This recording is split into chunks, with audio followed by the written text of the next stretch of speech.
Many families think that whatever financial aid package they receive, whatever they get in that package, is what they're going to get. And that's just, there's nothing that they can do about it.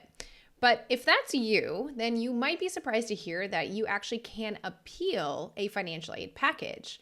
In fact, we've had families where they followed our clear steps on how to appeal financial aid package. And one family comes to mind specifically where they got an extra $5,500 per year towards their student's education.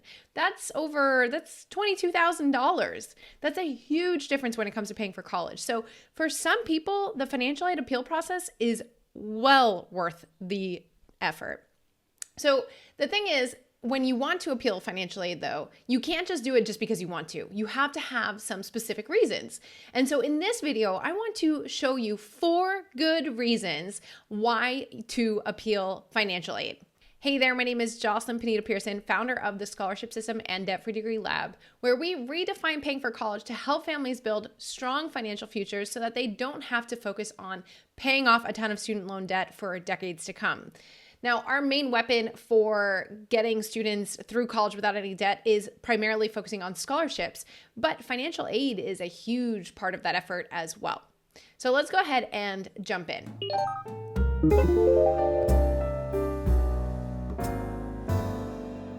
Now again, appealing a financial aid package could mean a lot more money for you and your student. So I know we all want to see them with as little debt as possible, but also as a parent, you want to have to fork out or co-sign for as little as possible.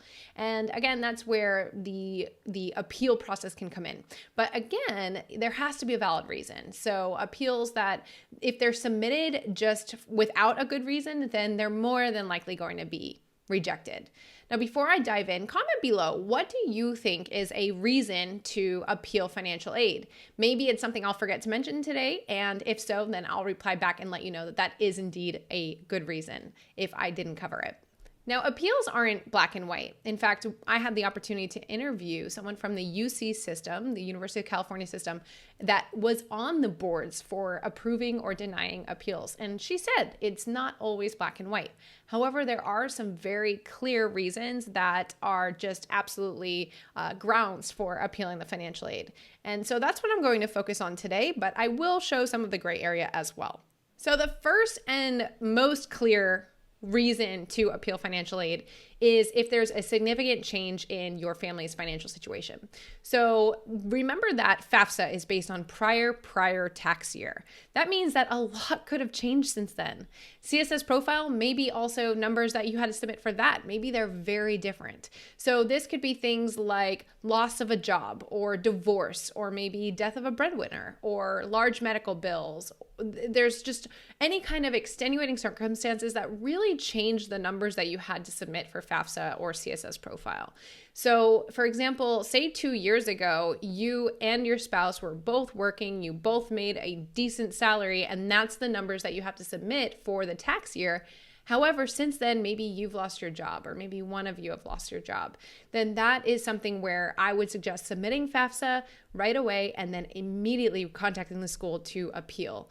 So you can actually appeal the aid package right away and let them know, hey, I need to submit some stuff because I know that these numbers are just not correct. So you don't necessarily have to wait for their decision in order to do this. Now, those reasons, like I mentioned before, are pretty black and white. So if there's a very clear reason for justification, then that's very clear on the ability to appeal aid. And in fact, I have a separate video on financial aid appeals where I talk about how to go about the process. So make sure you check that out after this video.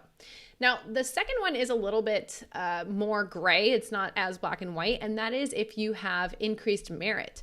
So if you're a student, maybe something has happened that they are now a better candidate for merit money from the university. Maybe they retook SATs or ACT test scores or really raised their GPA, or maybe they won a really amazing award through the university and you want to submit that.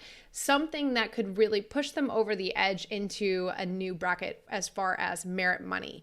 Now, the thing is with this, many schools have cutoffs. So for example, maybe it's the end of fall. If they retake the SAT or ACT, I've seen schools where it's the October of their senior year. That's the cutoff to get a better score. You can't just keep on testing until the summertime and raise that score. That's why for a lot of students, we want them to get moving on this process junior year, because you don't want to be down to the wire trying to get that score up before the deadline. But that said, if your student does get that better score, then that could possibly increase their options for merit money. And therefore, it is worth submitting an appeal for more money. Now, this next one is the most gray, and that is where another school may have offered more. We have had families where, for example, one student, she wanted to go to this one school and they were going to have her on the dance team. But she told them, hey, look, my second school offered me this much. And the dance team actually worked their way around with the financial aid department, the merit money, and they were able to come back with more money. So she was actually able to negotiate for more funds. Now, I will say in the end, that school would have gotten her about $40,000 of loans in 4 years, where her second choice school, between the scholarships that she got through the scholarship system and her negotiating over there, she was able to get through without any debt. So she did choose the debt-free ride, which I'm so proud of her for.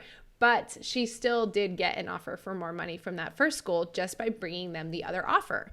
So that said, it doesn't always work, but it could possibly work if your student is a candidate that they really want to enroll. Now, just to get an idea of, is my student a competitive candidate? We always say, look at their average scores. Is your student above their averages? Then they probably are. So that's a good quick rule of thumb for you and your family.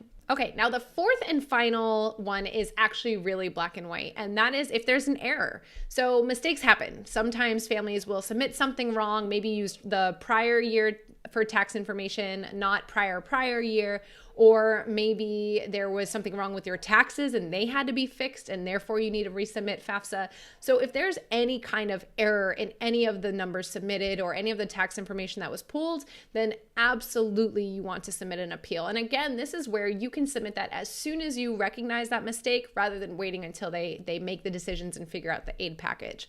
So it's better to get it sooner than later rather than waiting for them to do all the work and then asking them to redo it. The other thing is sometimes schools make a mistake. So it may not even be necessarily on your end of the process. Maybe we've had actually one student, one of our team members, she used to work in a financial aid department, and she had seen where they were marked as an out-of-state student. That meant that tuition was a lot higher. So this was a pretty clear mistake once they received their bill. And so they had to actually appeal the package, get it reduced so that it showed in-state, and then they received the proper in-state award that they should have received all along.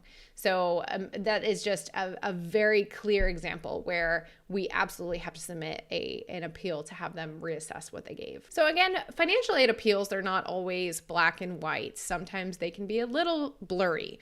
But when it comes to appealing financial aid, we always tell our families it's best to try and be denied than to just accept what was given to them in the first place and not receive anything extra. Again, like I mentioned, we've had multiple families that have managed to get thousands of dollars more per year towards their students' education. Now, that lesson is a part of Debt Free Degree Lab. So if you want to learn more, you can go to thescholarshipsystem.com/DFD and check it out, because we have a full lesson on the financial aid appeals process with that interview with the person that was making the decisions.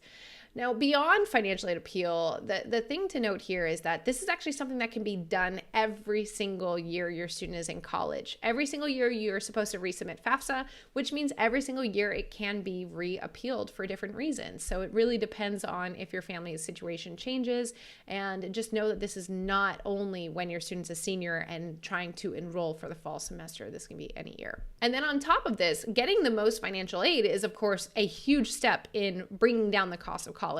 But beyond that, they really need to start securing scholarships as well, because financial aid can only do so much from the university unless your student is truly a superstar, which for us normal people, we weren't going to get a free ride just from the university. And so that's where we had to pull money from other sources. So if you want to learn how I got 6 figures in scholarships and graduated debt-free, I am going to include a link to my free 6-step training on scholarships for college. You can find the link in the description, or you should see see it somewhere on the screen here. You can register there and attend that. So that said, there are many good reasons to appeal financial aid. You just have to know them. So I hope that this video showed you 4 critical reasons to appeal that financial aid package that your family received. Just know that there are strategies that can be done in order to help your student get that debt-free degree. So it's just a matter of implementing them. Now that said, if you haven't already, make sure you click subscribe, because every single week I'm releasing a new video on these strategies. All right, don't forget that free training on scholarships in the description, and I will see you in the next video.